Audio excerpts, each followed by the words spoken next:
Assalamualaikum warahmatullahi wabarakatuh. Selamat pagi guys. Pagi ini kita akan melaksanakan kegiatan kajian Ramadan online bersama Ustadz terkenal kita, Ustadz favorit kita, yaitu Ustadz Das'ad Latif. Mari kita simak, semoga membawa berkah, barokah, inspirasi dan kebaikan bagi kita semua.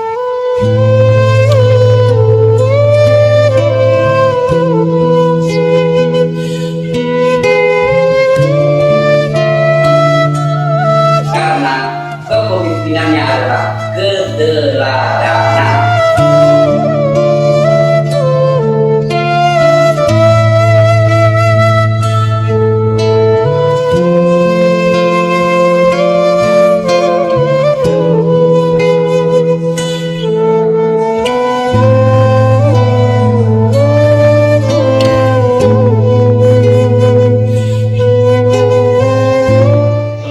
Pimpinan Polri di masa mendatang. Sangat senang rasanya kami dapat bertatap muka langsung dengan Ustadz yang sudah banyak memberikan pesan moral kepada kami masyarakat, kemudian para pemimpin kami, pemerintahan, institusi Polri, dan yang senantiasa berdakwah di dunia maya secara virtual. Mohon izin menyampaikan kepada Ustadz bahwa kondisi kami pada saat ini sedang melaksanakan pendidikan di Lembaga Sesbidmen Polri, Lendikpol, dan di tahap 1 ini sementara kami melaksanakan kegiatan pembelajaran jarak jauh. Adapun di hadapan Ustadz yang sekarang berkenan hadir di kediaman adalah Sertik Reza Malevi dan Sertik Andi Isa. Beliau adalah putra terbaik Makassar yang kita doakan sama-sama, insya Allah beliau akan menjadi pimpinan Polri yang amanah, yang berkenan memandu kegiatan kita pada pagi hari ini. Demikian Ustadz, saya rasa rekan-rekan kami yang sudah online dari wilayah barat sampai dengan timur Indonesia sudah tidak sabar ingin mendengarkan nasihat-nasihat penting dari Ustadz. Oleh karena itu, waktu dan kesempatan kami berikan kepada Sertik Reza dan Sertik Andi Ihsan untuk memandu kami semua. Rekan-rekan Sertik Sesbidmen 60 yang hari ini sudah berkumpul dalam rangka untuk melakukan tausiah dari Ustadz di kita karena kita tunggu-tunggu selama ini saudara detik. Alhamdulillah dia meluangkan waktunya buat kita semua untuk memberikan pencerahan kepada kita semua sebagai bekal dalam pemimpin masa depan. Assalamualaikum warahmatullahi wabarakatuh. Waalaikumsalam warahmatullahi wabarakatuh. Dunia wa din, asyhadu an la ilaha illallah wa asyhadu anna Muhammadan abduhu wa rasuluh. Allahumma shalli ala sayyidina Muhammad wa ala alihi wa sahbihi ajma'in. Amma ba'd. Faqad qala Allah subhanahu wa ta'ala fi kitabil karim wa huwa asdaqul qa'ilin. A'udzu billahi minasyaitonir rajim. Bismillahirrahmanirrahim. Ya ayyuhalladzina amanu taqullaha haqqa tuqatih wa la tamutunna illa wa antum muslimun. Wahai orang-orang yang beriman, bertakwalah kalian kepada Allah dengan sebenar-benarnya takwa, dan janganlah kalian mati kecuali dalam keadaan beragama Islam. Wa qala idzan bismillahirrahmanirrahim, ya ayyuhalladzina amanu dukhulu fis-silmi kaffatan wa la tattabi'u khutuwatis syaitan innahu lakum aduwwum mubin. Wahai orang-orang yang beriman, masuklah engkau ke dalam Islam secara sempurna, bukan Islam pencitraan, bukan Islam pilpres, bukan karena mau jadi kapolres, tapi Islamlah secara benar. Dan janganlah engkau ikuti langkah-langkah setan, karena sesungguhnya setan itu musuh yang nyata bagi kalian. Sadaqallahul adzim, maha benar Allah dengan segala firman-Nya. Ibu bapak, saudara-saudara sekalian, peserta Sesbidmen 60 yang insya Allah dimuliakan dan dirahmati oleh Allah Subhanahu wa Ta'ala. Pertama sekali kita harus bersyukur. Syukur kenapa Ustaz? Ribuan anggota Polri mau masuk Sesbidmen, tapi hanya bapak-bapak yang dipilih oleh Allah. Orang mau main duit, banyak mau main duit tidak lolos. Orang ada mau main dekeng, ya, kerabat banyak tidak bisa. Tapi alhamdulillah Bapak dipilih oleh Allah, maka bersyukur dengan cara apa? Sekolah baik-baik. Ya, jangan ketika di kelas masih main handphone. Nah, itu tidak bersyukur itu. Ya, sudah saatnya masuk kelas masih bolos-bolos. Nah, ini tidak bersyukur. Ya, maka bersyukur karena Bapak dipilih oleh institusi dan tentu dengan ridha Allah Bapak menjadi peserta dalam sespinmen ini. Kedua, kenapa kita bersyukur Ustaz? Karena banyak rezeki yang Allah Bapak kasih. Ya, banyak rezeki yang Allah kasih. Rezeki apa Ustaz? Ini aja mobil susah dibeli. Nah, kita merasa miskin karena selalu berpikir rezeki itu hanya duit. Ini Pak siapa saya mau tanya dulu ini yang tadi menjadi moderator. Ya, Pak moderator, mau enggak saya kasih handphone yang harga 40 juta dengan pulsa 5 juta jadi harga 45 juta? Mau Pak? Ya, mau Ustaz. Mau. Nah, tapi begitu saya kasih Bapak langsung tuli. Siap, tidak mau. Ah, berarti bos, yang mahal itu bukan handphone. Yang mahal itu adalah telinga. Allah kasih gratis. Dan hebatnya lagi Bapak punya telinga, dia bisa bedakan mana bunyi knalpot, mana bunyi handphone tanpa kursus. Nah, itu kita bersyukur. Hebatnya lagi di telinga, Allah kasih tempat yang sangat proporsional. Bagaimana seandainya telinga kita satu di sebelah kanan, satu di bawah ketek? Bagaimana kita menerima teleponnya komandan? Halo, siap komandan. Dari mana? 86. Repot. Maka kita bersyukur. Allah kasih kita ini kekayaan namanya fi ahsani takwim. Ini badan kita yang sangat sempurna, maka kita bersyukur. Nah, inilah sehingga kita selalu bersyukur. Cuma kita ini selalu berkata harus bersyukur, tapi tidak tahu aplikasinya. Bagaimana cara bersyukurnya? Pertama, memperbanyak kalimat hamdalah. Alhamdulillahirabbil alamin. Lulus, alhamdulillahirabbil alamin. Nah, kita bersyukur. Yang kedua, bersyukur dengan cara apa? Memperbanyak sujud syukur. Sujud syukur seperti ketika kita sholat. Di mana sujudnya Ustaz? Di mana saja. Boleh di ruang kerja kita, boleh di lapangan. Ya, misalnya ini sebentar selesai. Wih, alhamdulillah kita peserta didik nomor 1. Saya tidak tahu apalah istilahnya itu kalau orang sekolah pimpinan polisi disekolahkan dan dia menjadi yang terbaik. Nah, itu ada istilahnya itu saya lupa. Adi Makayasa apa ya, pokoknya Bapak lebih tahu lah dari saya. Itu maka kita bersyukur, sujud syukur. Yang ketiga cara bersyukurnya, nah Bapak gunakan nanti jabatan dengan sebaik-baiknya. Ini yang kita mau bahas. Ya, dalam kitab Durratun Nasihin dijelaskan Rasulullah pernah menceritakan bahwa di padang Mahsyar itu Pak, padang yang matahari kata Nabi seolah-olah panasnya tinggal 1 jengkal dari kepala. Bayangkan, tinggal 1 jengkal dari kepala dan di situ semua orang dikumpul. Dan pada saat itu kata Nabi, wajah kita tidak seperti sekarang. Berubah sesuai dengan amal kita waktu hidup. Kata Nabi, ada nanti yang mukanya seperti ular.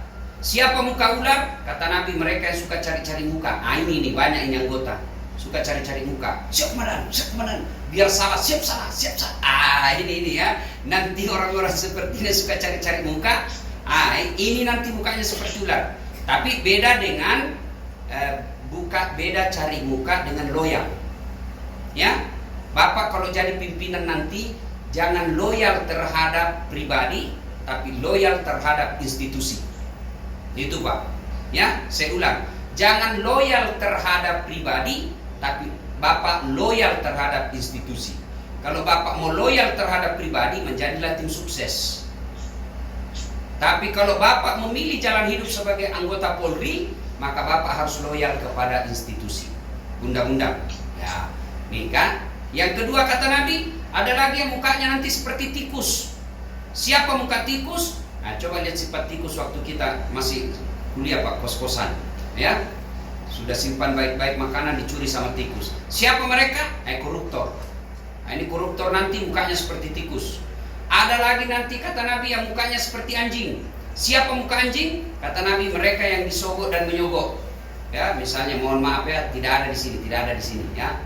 Masuk anggota polisi nyogok sampai bayar 700 juta, sampai bayar 1 miliar. Maka nanti mukanya seperti anjing. Nauzubillah min dzalik. Dan seterusnya. Dan pada saat itu Pada saat kita gelisah, Nabi menjelaskan Allah menyediakan ruang VVIP. Jadi Bapak ini calon-calon penghuni. Apakah Kapolseknya, Kapolresnya, Kapoldanya, Kapolrinya, Allah sudah sediakan. Tinggal Bapak masuk. Bagaimana untuk masuk dalam kategori ini, masuk ruangan ini? Jadilah pemimpin yang adil. Nah, pemimpin yang adil ini gampang disebutkan. Ketika Bapak sekolah seperti ini, otak kita sangat ideal. Kita berbicara semua normatif. Ketika kita masih sekolah, teorinya baik-baik, dikasih teori begini, begini, begini. Tapi begitu sampai di lapangan, ini yang agak berat.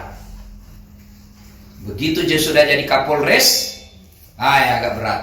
Apalagi menjadi dir narkoba, yang orang bilang tempat basah, di tempat basah orang tenggelam. Maka hati-hati. Maka setan akan masuk di situ. Nah, maka harus kita punya benteng yang baik. Ya, setan ini bisa masuk dalam pemimpin, bisa jadi dalam bentuk istri. Kita mau baik, tapi istri datang, apa kek? Kamu setengah mati sekolah, habis kita punya waktu, habis duit. Sekarang kau sudah jadi Kapolres, apa kek kau sikat di situ? Setan masuk dalam bentuk istri. Setan ketika kita jadi pemimpin, setan ini pasti berupaya menggagalkan kita. Setan bisa berupa apa? Berupa istri. Kita mau tegakkan aturan, tiba-tiba teman-teman pengajiannya baku kompor, datanglah istri. Weh, kau tahu itu yang bermasalah? Itu adiknya anuku itu, adiknya teman pengajianku itu, teman arisanku. Sudah bingung kita Pak, bagaimana cari pasal yang cocok untuk ini? Kita akal-akali. Ini setan bisa masuk dalam bentuk keluarga. Ya, ketika Bapak sekolah seperti ini, tidak ada masalah Pak, semua ideal. Tapi begitu dapat penempatan, dapat kampung, yang istilahnya Pak Kapolri, ditindak. Kemana kan? Tidak ditindak, kewajiban. Ini jadi masalah. Saya rasakan Pak, ya, saya bukan Kapolres, saya bukan Kapolda, saya hanya akrab dengan beberapa petinggi Polri. Banyak sekali yang datang minta tolong, Ustaz, tolonglah saya ini, sudah saya 15 tahun kasihan ini di pulau, bolehkah saya dibantu pindah? Saya bilang, apa saya bantukan Pak? Saya bukan Kapolri. Bagaimana Bapak kalau sudah Kapolres? Datanglah itu sepupu. Bapak baru 3 bulan jadi Kapolres, datanglah itu sepupu. Tolonglah itu sepupumu, bantu itu kasihan.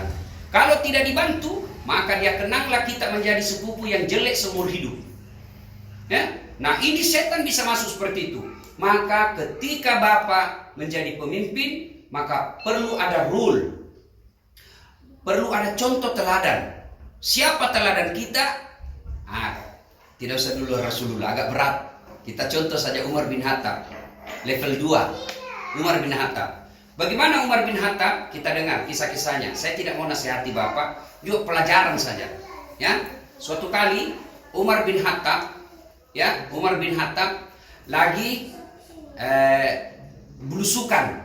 Lalu Umar bin Khattab mendapati lahan pengembalaan. Lahan pengembalaan. Lalu beliau melihat ada onta yang gemuk sendiri, yang lain kurus-kurus, ini onta gemuk sendiri. Umar mulai curiga, dipanggil, kira-kira kalau sekarang kepala dinas peternakan. Panggil kepala dinas peternakan, panggil sama Umar. Sini dulu. Siapa punya onta itu yang gemuk sendiri? Ontanya Abdullah. Abdullah siapa? Abdullah bin Umar. Anakku? Iya, Pak Presiden. Panggil itu Abdullah bin Umar, panggil. Abdullah, itu ontamu kok bisa gemuk sendiri? Sekarang itu onta, berapa kau belikan dulu? Sekarang jual, setelah itu selisih dari kau beli dengan sekarang, masukkan kas negara. Iya, Pak, saya ngurus sendiri ini saya fair. Kata Umar bin Khattab, kenapa bisa gemuk sendiri? Pasti kau dikasih fasilitas khusus karena dibilang anaknya presiden. Jual, jangan kau gunakan fasilitas negara, jangan kau mau hidup di atas fasilitas saya. Nah, Bapak kalau jadi pemimpin ini, contohlah itu. Nah, Bapak Ibu saudara-saudara sekalian, saya paling senang kalau diundang polisi ceramah. Saya paling senang. Ini demi Allah hari ini saya break, mestinya saya masih rekaman dengan Metro TV, tapi saya break dulu karena menghargai undangan Bapak semua. Coba Bapak lihat itu awal-awal saya ceramah. Pasti, kalau saya ceramah itu pasti selalu saya katakan, jamaah sekalian jangan musuh polisi. Ya, jangan musuh polisi. Ya, kenapa? Coba lihat. Kalau kita punya rumah dirampok, anak diperkosa, istri dibunuh, siapa kita cari? Penghafal Quran? Bukan. Siapa kita cari? Polisi. Coba, kita sekarang lagi wabah COVID. Kita lihat itu polisi, bagaimana mereka ada di depan, menjadi gugus tugas kasihan, dimaki, ya, kadang-kala berhadapan sama masyarakat yang asal tak sok tahu, ya. Tapi mereka tetap melaksanakan tugas dengan sebaik-baiknya, ya. Nah, luar biasa. Nah, maka saya selalu bilang kalau saya diundang polisi, saya pasti prioritaskan karena polisi inilah yang kita harapkan menjadi orang-orang yang baik dan mampu melaksanakan, mengayomi, melayani, dan apalagi itu ada 3, melindungi masyarakat. Kembali lagi pada tipe Umar bin Khattab. Jadi Bapak nanti ketika jadi pemimpin dan insya Allah akan jadi pemimpin, saya akan doakan, maka jadilah pemimpin seperti Umar bin Khattab, tidak memberikan kewenangan kepada keluarga mencampuri atau mengintervensi jabatan kita. Maka saya senang sekali ketika Kapolri dilantik, ketika fit and proper test di DPR RI, beliau katakan istri cukup ngurus dapur, tidak mengurusi jabatan suami. Dan itu semestinya ketika Bapak mau dilantik, ajak istri baik-baik, Bu, kalau kau mau melihat saya mencapai bintang, kalau kau mau melihat saya menjadi Kapolda, bahkan insya Allah menjadi Wakapolda atau menjadi Kapolri, tolong jaga sikapmu. Jangan intervensi terhadap jabatan saya. Ajak ngomong istri. Karena kita suami, istri ikut mempengaruhi, ikut terkait secara langsung terhadap karir dan prestasi kita. Maka harus diberitahu. Beritahu baik-baik. Karena Bapak susah menasehati istri. Karena kalau Bapak nasihati istri, kau sholat lah ibu. Apa kata istri kita? Apa kau suruh saya sholat? Kau saja tidak tahu sholat. Nah, kan bingung kita Pak. Maka bagaimana caranya? Ajak istri kita datang ke pengajian, ajak ustadz ke rumah, bikin pengajian. Kan enak itu Pak, kalau rumah Kapolres selalu ada pengajian. Kalau Bapak Nasrani, ajak pendeta datang ke rumah untuk memberikan tausiah, memberikan nasihat-nasihat kepada istri kita. Karena kalau suami yang nasihati istri, susah Pak. Diberitahu satu, dia ungkit kesalahan kita, padahal kebaikan yang kita sampaikan. Kau sholatlah, kau bersyukur dengan apa bersyukur. Itu kau dulu dua bulan yang lalu kau selingkuh, padahal tidak ada hubungannya. Nah, inilah kelemahannya perempuan. Maka susah menasehatinya. Lebih baik Bapak undang penceramah, hadir ke rumah ketika upacara pelantikan atau upacara syukuran telah Bapak selesai sekolah, ajak itu, kasih tahu itu Ustaz bagaimana menjadi istri yang baik. Kemudian Bapak Ibu sekalian, nah ini jadilah pemimpin seperti Umar bin Khattab. Mau lihat lagi Umar bin Khattab? Coba lihat. Suatu ketika Umar bin Khattab lagi ronda malam-malam, ya, malam-malam. Lalu Umar bin Khattab mendapati rumah diskusi antara seorang anak gadis dengan ibunya. Ibunya ini profesi penjual susu. Ibunya berkata, "Nakku, sini kau dulu nak." "Kenapa mak?" Kau tambah-tambah dulu air ini susu supaya besok jumlahnya bertambah, makin banyak untung tak?" Nah, bilang anaknya, "Enggak boleh mak, dicampur." Dia mau banyak bicara, "Cepat mak kau." "Enggak boleh." Nah, bilang, "Nanti nak tahu ya Umar." Padahal Umar sudah ada di balik dinding. "Nanti nak tahu Umar." Apa kata ibunya? "Jangan mau kau ribut. Tidak ada Umar ini, lihat ki." Lalu anak gadisnya berkata, "Bu, betul Umar tidak melihat kita, tapi Tuhan yang Umar melihat kita." Tersentak ibunya. "Oh iya ya." Nah, ternyata Umar pun mendengarnya. Besok Umar memanggil ajudannya. Jadi Umar itu punya ajudan, namanya Aslam. "Aslam, sini kau Aslam." "Kenapa? Presiden nah." "Siap Pak Presiden." "Nah, kau cari itu anak gadis, besok kita datangi." Sudah, datangi rumahnya. Tok tok tok. "Assalamualaikum warahmatullahi wabarakatuh." "Waalaikumsalam warahmatullahi wabarakatuh." Gemetarlah ini ibu. Mati, kok bisa ditahu Umar? "Bu, saya datang mau melamarkan anakku untuk anak gadismu." "Nah, siapa anak gadismu? Bagaimana? Kau siap menerima?" Saya tanya dulu. Ditanya anak gadisnya, "Siap Pak." Diterima. Dinikahkanlah. Lalu menikahlah anaknya Umar dengan perempuan ini. Lalu lahirlah cucunya Umar bin Khattab yang kita kenal kepemimpinan yang sangat luar biasa, yaitu Umar bin Abdul Aziz. Cucunya Umar bin Khattab. Luar biasa. Kenapa? Karena orang tuanya terpelihara dari makanan dan minuman yang haram.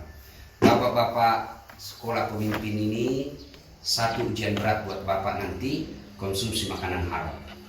Jangan Pak, Bapak kalau memberikan anak istri makanan-makanan haram, jangan heran anak kita nanti tidak patuh.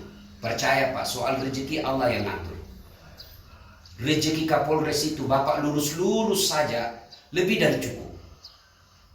Bapak menjadi Kapolres itu apa yang Allah berikan lebih dari cukup. Maka tidak usah menghalalkan segala cara. Karena kalau kita terlalu sering mengkonsumsi barang-barang haram, satu resikonya Pak. Ya, kata Nabi, siapa yang memasukkan barang haram ke dalam perutnya, Allah tidak mencatat amal kebaikannya selama 40 hari 40 malam. Jadi kalau kita mati dalam interval waktu itu, tidak ada yang jamin kita mati dalam keadaan Islam. Nauzubillah. Nah, berikutnya karena waktu yang terbatas, Pak, dalam hidup seorang polisi pasti banyak masalah. Percaya itu Pak. Tidak ada hidup yang tidak ada masalah. Kita kira ini Ustaz Dasa tidak ada masalah. Wah, banyak sekali masalah itu Pak. Ditipu sama jamaah. Nanti Ustaz selesai ceramah, disuruh pulang, tidak muncul antar kita ke bandara, mati kita terpaksa naik kereta lagi ke bandara. Di WhatsApp, dia bilang saja, mohon maaf lebih dari kurangnya Ustaz, terima kasih atas kedatangannya. Kita ditipu. Berapa jam perjalanan ke lokasi? Paling 2 jam Ustaz, paling lama. Ternyata perjalanan sudah 2 jam tidak sampai. 3 jam belum sampai. Sehingga Pak, berapa jam sebenarnya? 9 jam sebenarnya. Kenapa punya 2 jam? Karena kalau sebenarnya 9 jam Pak, Ustaz pasti tidak mau datang. Coba. Banyak masalah, apalagi seorang polisi pasti banyak masalah. Coba lihat Pak, ya, saya ajak kita mengingat kembali. Bapak sebelum jadi polisi, apa masalahnya? Mau lulus, ya kan? Sudah lulus, apa masalahnya? Muncul masalah baru, penempatan. Potong dapat yang basah, dapat bulu terpencil, stres. Jauh kan? Oke. Iya toh? Sudah dapat penempatan yang bagus. Apa selesai masalahnya? Muncul masalah baru lagi. Apa? Mau sekolah. Bapak sekarang sudah sekolah. Sudah selesai sekolah, selesai masalah? Tidak Pak. Muncul masalah baru lagi. Penempatan lagi. Coba. Sudah itu selesai, kongres, selesai masalah? Tidak Pak. Apa masalah baru? Mau saya jadi bintang. Ayo. Sudah dapat bintang satu, selesai masalahnya? Tidak. Apa masalahnya? Terancam pensiun. Pak, tidak ada masalahnya dalam hidup ini Pak. Berarti yang jadi masalah bukan masalah Pak. Yang jadi masalah adalah bagaimana kita mengatasi masalah. Mengatasi masalah tanpa masalah. Bukan pegadaian. Mengatasi masalah dengan cara apa? Adalah ista'inu bis-sabri was-shalah. Sabar, perbaiki sholatmu, saya selesaikan masalahmu. Berarti bapak-bapak sekalian, Pak Polisi yang sangat saya muliakan, saya hormati, 2 rumus ini Pak kalau Bapak mau baik. 1, sabar. Ya, kadang-kala kita jadi anak buah Pak, kan banyak polisi pada yang curhat sama saya. Resepnya adalah sabar. Sabar saja Pak. Ya. Nah, yang kedua, perbaiki sholat. Ya, pangkat jabatan ini Pak bukan semata-mata manusia tentukan. Ya, Bapak kerja saja sebagai polisi dengan baik. Jadilah polisi yang sebaik-baik polisi, biar Allah yang ngatur jabatannya Bapak. Belajar nih, coba lihat itu Pak, yang ada di Manado, tidak sangka-sangka barangkali ikut di sekolah di sini, ya, yang pergi membantu pemakaman, siapa sangka, tidak pernah daftar, dibuat orang polisi daftar dan lulus, sini tidak pernah daftar, dapat, alhamdulillah, dapat langsung bonus sekolah dari Kapolri, dan itu banyak contoh, berarti sudah usah. Ya, Bapak tidak usah. Ini seperti Bapak sekolah ini, saya yakin Bapak akan jadi pemimpin masa depan itu. Ya, kenapa Pak? Karena memang Bapak jalannya, jadi Kapolres memang Bapak punya jalan, jadi Kapolda Bapak punya jalan, jadi punya bintang Bapak punya jalan. Jadi tidak usah sogok kiri kanan, ada jalannya Pak. Yang tidak ada jalannya, saya jadi Kapolres, tidak mungkin. Tapi kalau Bapak pasti ada jalannya. Maka Bapak jadi polisi saja yang sebaik-baiknya. Ya, kemudian menjadi polisi yang baik itu perbaiki sholat. Ya, karena sholat ini inna sholata tanha anil fahsya'i wal munkar. Sholat itu mencegah kita dari perbuatan keji dan munkar. Saya kira cukup, tidak usah terlalu banyak saya menasihati Bapak. Saya tidak menasihati, tapi menyampaikan apa yang Bapak pernah tahu dan sudah lupa karena kesibukan pekerjaan, maka diingatkan kembali, refresh lagi. Nah, untuk waktu yang berikutnya mungkin ada yang ingin ditanyakan, silakan dengan senang hati. Ada yang mau bertanya, silakan Pak. Ya, Silakan Pak Asep yang bukan daftar boleh silakan. silakan kalau ada yang mau bertanya. Mohon izin Pak Ustadz, ada tiga penanya, silakan. Serdik Doni, Serdik Warsono, Serdik Danang, Serdik Aditya, silakan. Seperti peserta pendidikan. Dulu pas Assalamualaikum warahmatullahi wabarakatuh. Waalaikumsalam warahmatullahi wabarakatuh. Izin saya Serdik Ferdawi Sumarsono, Pak Ustaz. Beberapa waktu belakangan ini saya sedikit gelisah dengan adanya ungkapan. Yang pertama, percuma pangkatmu setinggi langit, jabatan dan karirmu seterang bulan purnama, bila anak dan istrimu tidak selamat di akhirat.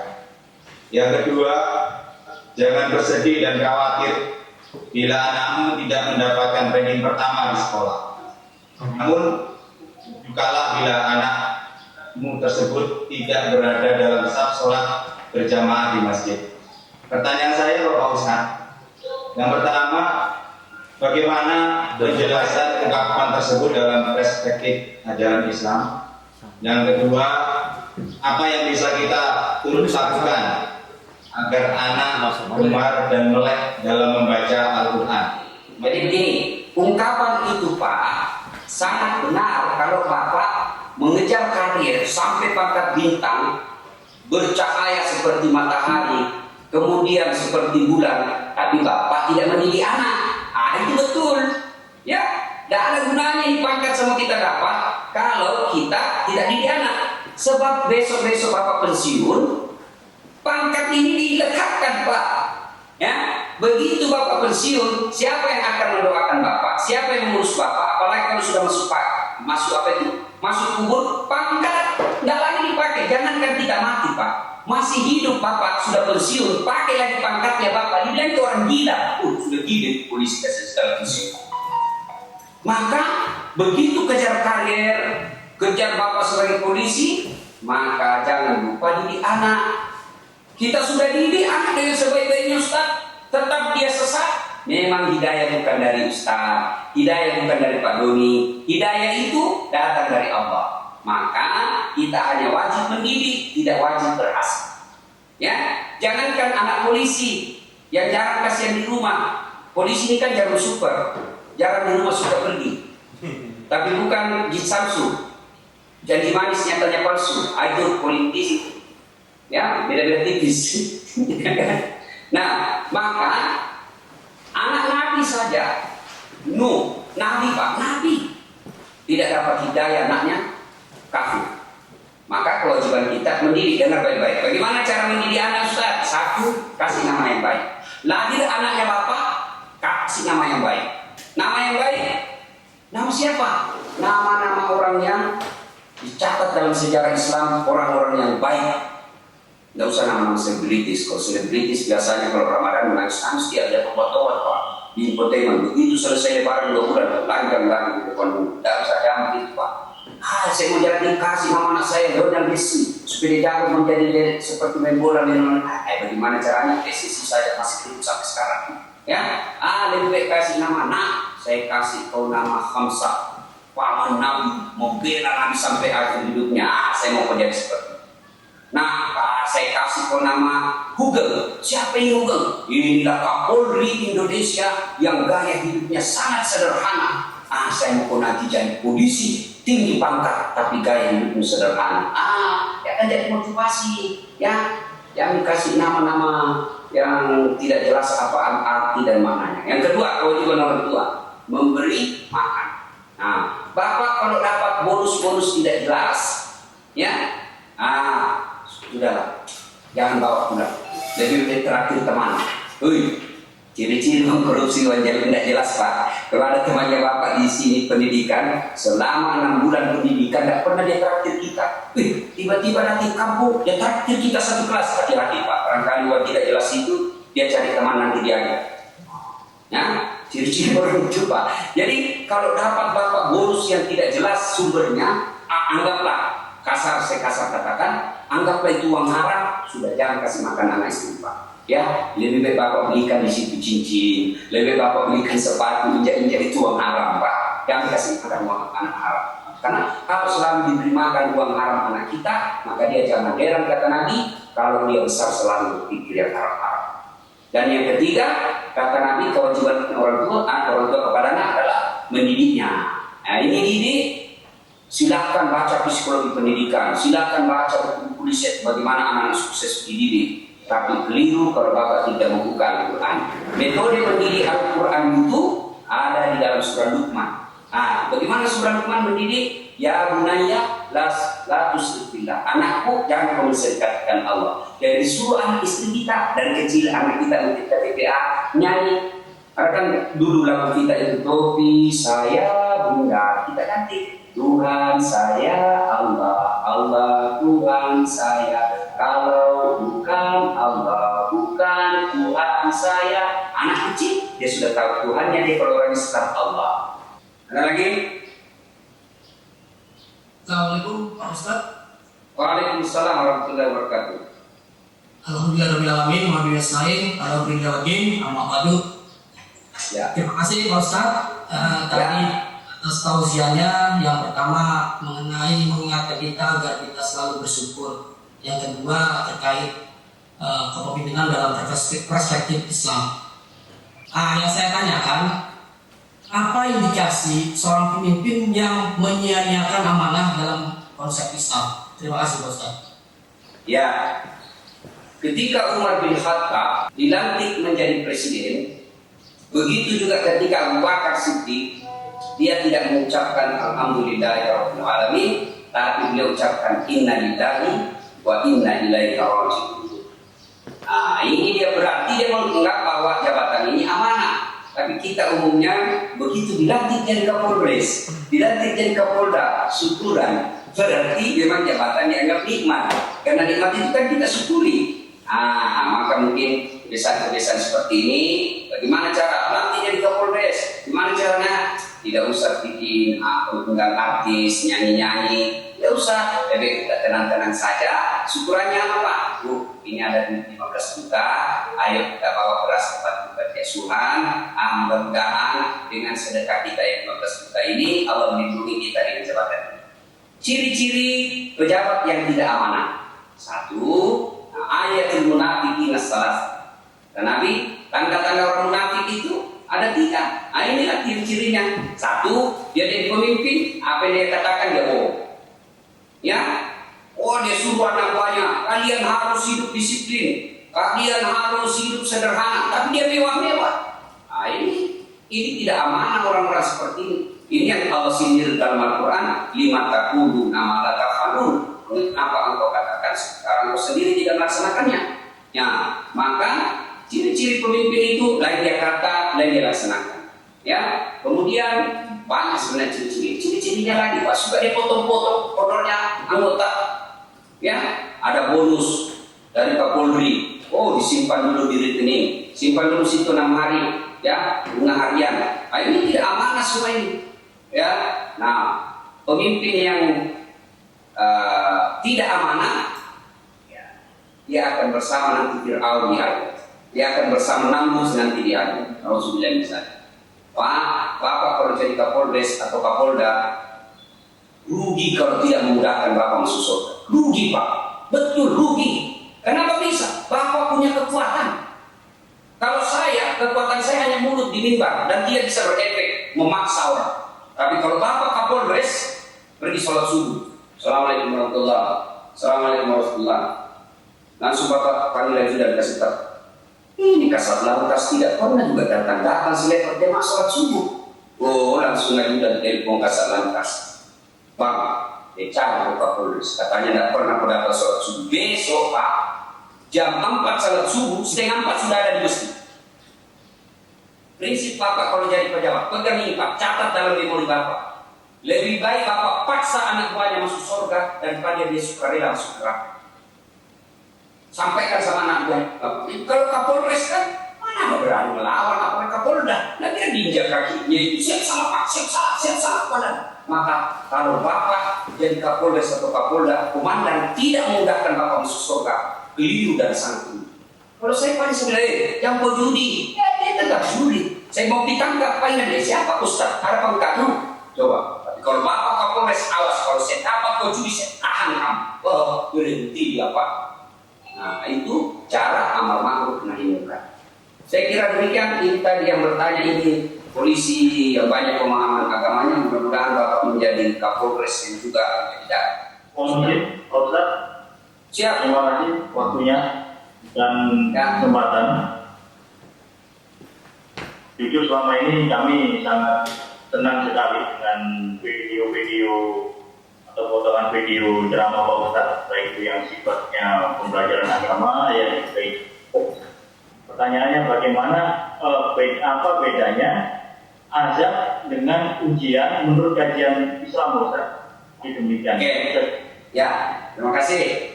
Musibah dalam Islam ini gini Pak, segala sesuatu yang kita mohon dan Allah kasih sesuai yang kita mau, namanya taufik, nikmat.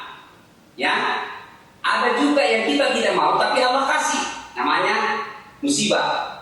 Tidak ada orang Pak mau terbakar, tidak ada orang mau seperti kena ini ada wabah COVID-19, tapi Allah kasih, namanya musibah. Nah, musibah itu sama kejadiannya tapi tidak sifatnya.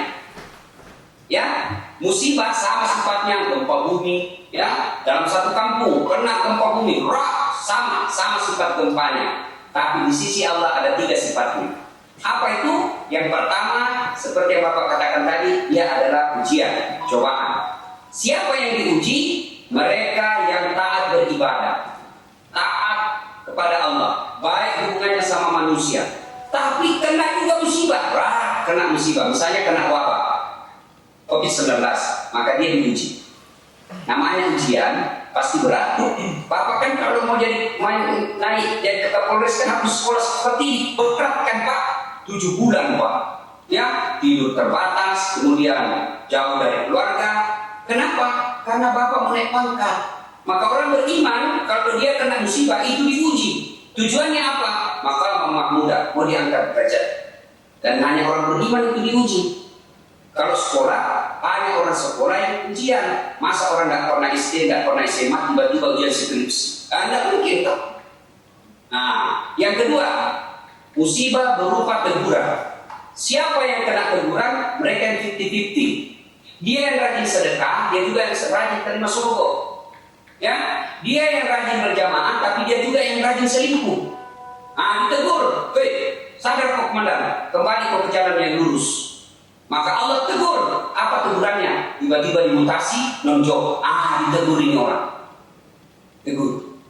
Ya, yang ketiga berupa hukuman. Siapa yang dihukum? Mereka yang lupa dengan Allah, banyak melakukan dosa, tidak taat dalam ibadah. Mereka dihukum panjar, kasih hukuman panjar di dunia, nanti pembayaran pelunasannya di akhirat. Nah, satu musibah, 3 sifat. Apakah dia ujian? Apakah dia teguran? Apakah dia hukuman? Siapa yang mengetahui? Hanya Allah dan yang bersangkutan. Maka ketika Bapak kena bala, kena musibah, Bapak yang tahu apa sifatnya ini ujian, apa teguran, atau hukuman. Kan Bapak yang tahu. Wallahu a'lam bishawab.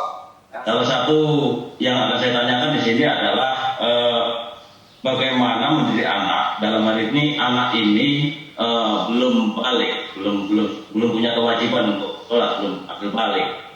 Di mana kita akan mengajarkan sholat berjamaah.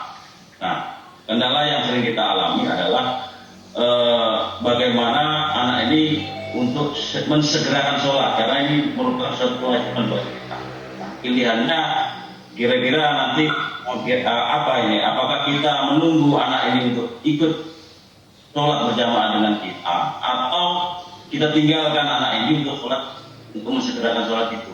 Kalau konsep Rasulullah Pak soal sholat, kata Nabi 7 tahun ajari anak sholat, 7 tahun, 10 tahun pukul kalau mereka masih tidak sholat. Di sini kita lihat ada interval waktu 3 tahun.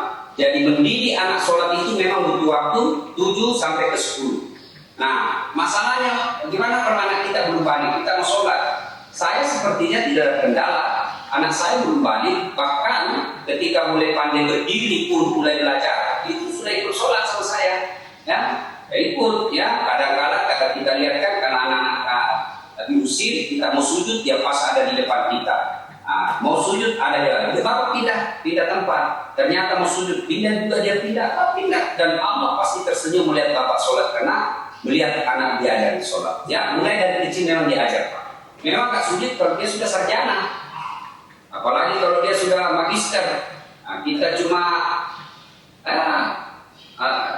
apa itu tamatan SMA yang masuk SPN, diajak berdebat, lebih pintar dia berbicara, maka diajarkan sholat dari kecil, ya. Kalau dia sudah masuk waktu sholat, ajak dia Pak, dibujuk. Memang perlu kerja keras, terutama sebenarnya kewajiban ini lebih kepada istri. Maka istri itu harus punya ilmu dalam mendidik anak, ya. Maka agama hadir itu, beragama itu harus perlu ilmu. Maka saya sangat apresiasi acara ini karena ini salah satu bagian dari memperoleh ilmu. Ayat pertama turun bukan perintah puasa, bukan perintah sholat, bukan perintah haji, tapi ikra, baca. Berarti memang tanpa ilmu susah untuk beribadah. Untuk mendidik anak susah tanpa ilmu, maka perlu ilmu. Begitu juga ketika kita menjadi pemimpin sebuah rumah tangga, perlu ilmunya. Apalagi memimpin sebuah institusi. Sangat gampang Pak, bagaimana menjalankan kepemimpinan dalam sebuah institusi. Kalau saya tidak salah kan semua itu ada, apa sih istilahnya itu kalau di kantor? Job description. Itu ya, tupoksi. Itu kan ada. Bapak laksanakan aja itu. Dan ketika komandan kita keluar dari jalur, salah satu cara adab menegurnya, mohon maaf Pak, petunjuk dari tupoksi seperti ini Pak. Mungkin keliru, mohon maaf saya dikoreksi. Kalau begitu caranya, insya Allah kita menegur pimpinan kita dengan adab. Menjadi pemimpin dalam sebuah institusi, semua sudah jelas apa tupoksinya, kita laksanakan itu. Kalau lagi mau lebih sempurna, karena Islam itu adalah agama paripurna yang semua sudah ada di dalamnya, maka silakan ada semua aturan-aturan dalam kepemimpinan dalam Islam. Ya, bagaimana menjadi pemimpin itu semua sudah ada. Keteladanan kita Rasulullah Muhammad SAW. Cuma tidak mungkin kita bisa meneladani Nabi kalau sejarahnya kita tidak tahu. Bagaimana Nabi mengambil keputusan ketika ada seperti ini? Kita tidak tahu sejarahnya. Maka supaya dapat sejarahnya Nabi, kalau Bapak bingung, tidak ada salahnya Bapak telepon kita. Ustaz, saya ada kendala ini, kantor saya begini. Bagaimana menurut pandangan Islam Ustaz? Oh ternyata seperti ini Bapak sudah lakukan, ada resikonya. Ya Bapak paling cuma dapat resiko dunia, tapi Bapak selamat di akhirat. Ketahuilah Pak, resiko di dunia tidak ada artinya ketimbang resiko akhirat. Karena sekali sehari akhirat itu 1000 tahun Rasulullah. Ya, jangan mempertaruhkan, jangan melenyapkan kehidupan akhirat kita hanya untuk kehidupan jabatan yang hanya beberapa tahun. Sekiranya Wallahu a'lam bishawab. Satu lagi ini ada dari kebetulan dosen kami Bapak Paulus Winarto. Beliau selama ini mengajar kami pemimpinan, mohon diberikan kesempatan sekali lagi. Oh, ada Pak Paulus di sini. Assalamualaikum warahmatullahi wabarakatuh. Waalaikumsalam. Selamat menjalankan ibadah puasa ya. Iya Pak Paulus, terima kasih. Pak Paulus rupanya hadir juga. Iya, saya sering mantau Ustaz. Satu mama dari Makassar, Jalan Sangir. Oh iya Pak ini Pak Ustaz. Betul, ada keluarga saya juga di Jalan Sangir. Kayaknya kalau apa itu pasar-pasar orang di sini bilang pasar Cina. Ya. Pak Ustaz, saya 10 tahun di SESPIM itu menjadi dosen kepemimpinan sekaligus menjadi kakak asuh. Jadi memang tugas berat. Jadi saya bersyukur, alhamdulillah ini Pak Ustaz juga banyak sekali membantu karena memang tantangannya tidak mudah. Ada satu hal yang juga menyentuh ketika dikatakan bahwa orang beruntung adalah orang yang menjadi lebih baik dari hari kemarin, orang yang rugi tetap sama dan yang celaka itu lebih buruk dari hari kemarin. Makanya saya mau terus belajar. Kebetulan salah satu konsep yang saya dorong untuk masuk Polri dan itu sudah ada mini e-booknya, nanti saya WA juga Pak Ustaz berkenan untuk lihat, adalah servant leadership, kepemimpinan yang melayani. Karena saya tahu juga waktu di pesantren Nabi Muhammad sebelum berpulang itu kalimat terakhir yang diucapkan adalah umati. Jadi dia tidak memikirkan diri sendiri, tetapi dia mendahulukan orang lain. Ya. Dan itu saya pikir sesuatu yang sangat universal. Jadi ketika teman-teman bertanya kepemimpinan fungsinya untuk apa, saya selalu menjawab fungsinya cuma satu. Jadi saya mohon izin Pak Ustadz Dasar jika berkenan, karena ini ada konsep besar yang mau saya dorong masuk ke Polri, sudah mulai di Sespir dan nanti ke STK, yaitu tentang servant leadership. Dan saya percaya ini konsep abadi karena nabi-nabi besar dan guru-guru spiritual besar semua mempraktekkan ini. Ada satu wangsit ya Pak Ustadz yang saya dapat, dan saya percaya ini bukan dari saya, ini dari Allah, bukan karena kepintaran saya. Saya hanya ingin nanti Ustadz saya minta saran petunjuk, saya ingin mempelajari dalam kehidupan Nabi besar Muhammad itu pada titik-titik mana saja itu atau ayat-ayat mana yang ditujukan tentang servant leadership selain umati itu. Tentu ada sangat banyak. Saya tahu persis juga, tapi tidak, tentu pengetahuan saya tentang IFA tidak begitu dalam. Saya ingin belajar. Kebetulan kalau Ustadz banyak baca buku, saya adalah murid dari John C. Maxwell. Ya. Dia itu guru kepemimpinan nomor 1 dunia, penulis 130 buku kepemimpinan dan terpakai di mana-mana.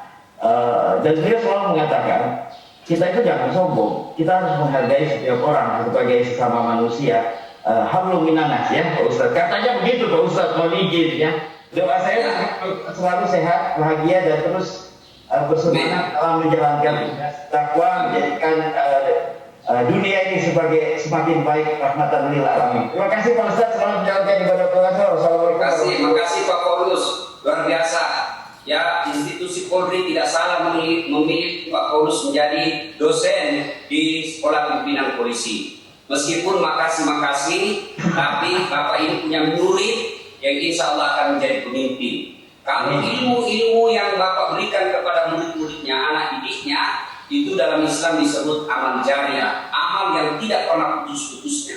Kalau kita cuma dikasih duit misalnya 10 juta, pulang kampung 1 kali sudah habis sudah. Tapi kalau ilmu yang diberikan oleh Bapak itu, meskipun Bapak sudah jadi arwah, pahalanya tetap mengalir terus, tidak habis-habis. Itulah yang disebut amal jariah. Nah, saya memberikan ilustrasi sederhana. Sebelum lahir Muhammad dilantik menjadi Rasul, di Makkah itu 4 Tuhan. Lata, Manat, Uzza, Hubal, 4 Tuhannya. Perempuan di Makkah dianggap hina. Kalau lahir perempuan langsung dikubur hidup-hidup. Ya, salah satu sahabat Nabi panglima perangnya namanya Khalid bin Walid pernah kubur anak. Kemudian pada saat itu orang Arab paling malas mandi. Kenapa malas mandi? Karena susah air. Ya, dan orang Arab itu berhubungan badannya bukan sekali sehari, bisa jadi 2-3 kali sehari. Ya, kemudian pada saat itu Arab khamar itu bukan cuma diminum, tapi dimandi. Datang Muhammad, tidak punya tim sukses, tidak punya donatur, bukan keluarga bangsawan, ya. Dia punya suku kecil namanya Bani Hashim. Tiba-tiba dengan kemampuan kepemimpinannya, leadershipnya, yang tadinya Tuhan 4 kelihatan, tiba-tiba datang mengatakan Qul huwallahu ahad, 1 Tuhan dan tidak nampak pula. Berhasil. Sekarang yang tadinya Makkah penyembah berhala, Arab Saudi tidak ada lagi penyembah berhala dan ajarannya mencakup seluruh dunia. Padahal dia tidak punya tim sukses. Luar biasa. Perempuan yang tadinya dihina, datang Nabi dengan ketika mengatakan wanita adalah tiang negara, hancur wanita, hancur negara, tegak wanita, tegak negara. Dan sekarang dimuliakan perempuan tanpa tim sukses. Banyak lagi. Apa kira-kira rahasianya? Pantas ketika penulis bule menempatkan 100 tokoh dunia, 1 diantaranya dan nomor 1 lagi dia Muhammad Sallallahu Alaihi Wasallam. Nah, apa rahasianya? Karena kepemimpinannya adalah keteladanan, bukan memimpin dengan ucapan, tapi memimpin dengan perlakuan. Sebelum beliau mengajarkan hidup sederhana, beliau dah lebih dulu mengamalkannya. Sebelum beliau mengajarkan tentang sedekah, beliau dah lebih dulu yang bersedekah. Sehingga tidak pernah Nabi melewati 1 malam ada uang di rumahnya. Coba yang bukan. Kalau mau menjadi pemimpin yang sukses, jadilah teladan. Makanya ayat Al-Quran satu mengabadikan tentang keteladanan Nabi. Laqad kana lakum fi Rasulillahi uswatun hasanah. Sungguh pada diri Muhammad ada contoh teladan yang sangat baik. Sehingga wajar bukan cuma Nabi mencintai kita di dunia seperti yang disampaikan tadi Pak Paulus, luar biasa pengetahuan Pak Paulus tentang Islam ini. Bisa jadi banyak orang Islam yang dikalahnya. Ya, beliau ketika sakaratul maut tidak mengatakan mana istriku, mana anakku, mana cucuku, tidak. Tapi beliau ucapkan ummati, ummati, ummati, umatku, umatku, umatku. Dan saya yakin tidak ada pemimpin seperti itu. Ya, begitu nanti di hari akhirat, hari kebangkitan, orang pertama sekali dibangkitkan Muhammad SAW. Begitu beliau bangkit seperti orang baru bangun dari tidur, dia kosong matanya. Siapa kira-kira dicari? Apa dia cari bapaknya? Mana bapaknya yang tidak pernah saya lihat? Mana dia yang cuma 2 tahun sama saya? Tidak. Beliau mencari. Ya diberi. Hari apa ini? Hari kebangkitan Muhammad. Kalau ini hari kebangkitan, aina umat? Mana umat? Subhanallah. Apa pemimpin? Maka sampai detik ini kita mencintai Rasulullah karena keteladanan. Di Bapak kalau mau menjadi Kapolres, Kapolda, Dir dan lain sebagainya, dicintai oleh anak buah meskipun Bapak sudah pensiun, jadilah teladan. Insya Allah kepemimpinan itu teladan. Sekira demikian. Terima kasih Pak Paulus. Mari kita tutup dengan berdoa. Dengan setulus hati saya berdoa kepada Bapak peserta didik ini. Mudah-mudahan karir Bapak di polisi terang benderang. Dan Allah berikan kesanggupan menjadi pengayom, pelindung dan pelayan masyarakat. Kalau Bapak mengamalkan ini, insya Allah kita akan ketemu di jalan surga dan minum bersama Rasulullah di telaga Al-Kautsar. Amin. Kita awali dengan menunjukkan suratul Fatihah kepada Rasulullah Muhammad SAW. Asiat dan pertemanannya kita ikhlaskan untuk orang tua kita masing-masing yang telah mendidik kita, dan saya yakin ada di antara Bapak yang dia jual sawahnya, dia jual warisan dari neneknya untuk menyekolahkan anaknya menjadi polisi. Jadi Pak, jangan kecewakan orang tuanya, jangan mempermalukan orang tua menjadi polisi yang menghalalkan segala cara. Orang tua kita menjual warisannya agar anaknya bisa menjadi mulia di institusi polisi, maka jangan mempermalukan orang tua. Kalau ada yang sudah arwah tidak sempat melihat menjadi anak menjadi Kapolres, tidak sempat melihat anaknya menjadi perwira, orang tuanya sudah di alam kubur, mari kita kirimkan surat Al-Fatihah. Ila hadratin Nabi Mustafa Muhammad sallallahu alaihi wasallam. Al-Fatihah.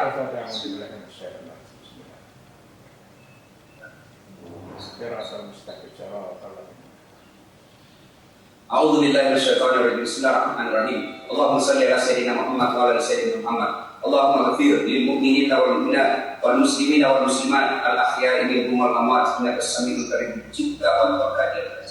Allahumma inna nas'aluka salamatan fid din, salamatan fid dunya wal akhirah, wa afiyatan fil jasad, wa siyadatan fil ilm, wa barakatan fil rizq, wa tawbatan qabla al maut, wa rahmatan indal maut, wa maghfiratan ba'dal maut. Allahumma hawwin alaina fi sakaratil maut, wa najatan minal wal afwa indal hisab. Ya Allah, Zat yang Maha membalas, balaslah segala kebaikan orang-orang yang telah mewakafkan waktu, harta dan ilmunya untuk acara ini. Angkat harkat dan martabatnya, wujudkan cita-citanya, bahagiakan keluarganya. Ya Allah, Zat yang menentukan karir dan takdir hamba-hambanya, perbaiki takdir dan nasib polisi-polisi yang hadir di tempat ini, ya Allah. Mereka menjadi pelindung, pengayom dan pelayan masyarakat. Rahmati pekerjaan mereka, lindungi mereka dalam bekerja, ya Allah. Jadikanlah pekerjaannya menjadi amal-amal kebaikan di sisi, ya Allah. Ya Allah, para polisi kami adalah makhluk yang sangat baik, makhluk yang sangat gampang tergoda. Maka lindungi, kuatkan imannya, ya Allah. Berkahkan segala penghasilannya, berkahkan segala pekerjaannya, jadikan keluarganya sakinah mawaddah warahmah. Ya Allah, Engkau yang mendengarkan doa kami, karenanya dengarkan dan kabulkan doa kami. Ampuni kami sekiranya ada di antara kami anak yang pernah mempermalukan orang tuanya, anak yang pernah menghina orang tuanya, anak yang pernah meneteskan air mata orang tuanya. Ampuni kesalahan kami, ampuni kebodohan kami, dan yang lebih penting, ya Allah, jangan Engkau cabut orang tua kami, jangan Engkau cabut nyawa kami sebelum kami sempat membahagiakan orang tua kami.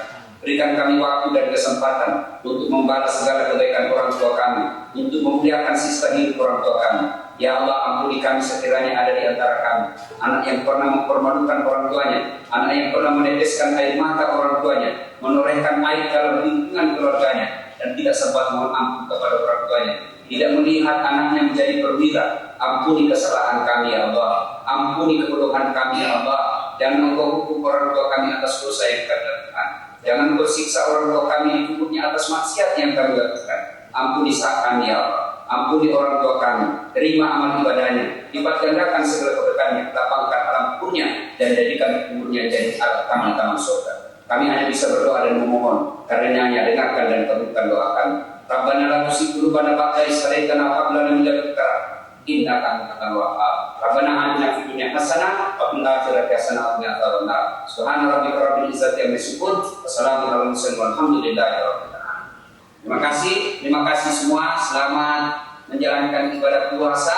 Jadi dari kurangnya mohon dimaafkan. Nun wal kalam yang surun billahi fisabilil haq. Assalamualaikum warahmatullahi wabarakatuh. Waalaikumsalam warahmatullahi wabarakatuh. Silakan Kak Wasna.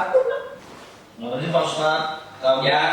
Kami selaku atas nama Setdik Seswimen Angkatan 60 mengucapkan terima kasih kepada Pak Ustadz Dasar Latif bahwa pengajian tausiah ini bukan hanya diikuti oleh seluruh Setdik, baik dosen dan semua keluarga, putra kami juga mengikuti tausiah dari Bapak. Semoga apa yang menjadi pembelajaran pengajian hari ini bisa menjadikan kita pedoman bagi Seswimen 60 untuk penugasan di wilayah nanti dan bisa menjadi pemimpin yang bisa menjadi tauladan bagi anak buah ataupun anggota Polri secara keseluruhan.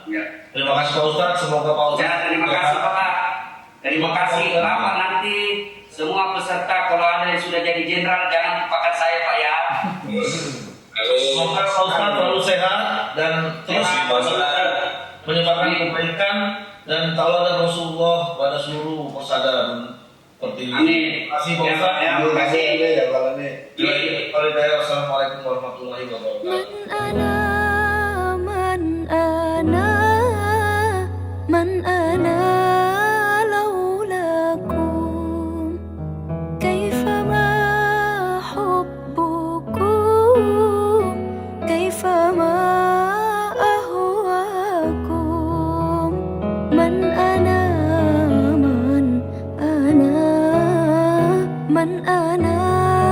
laulakum kaifa ma hubbukum kaifa ma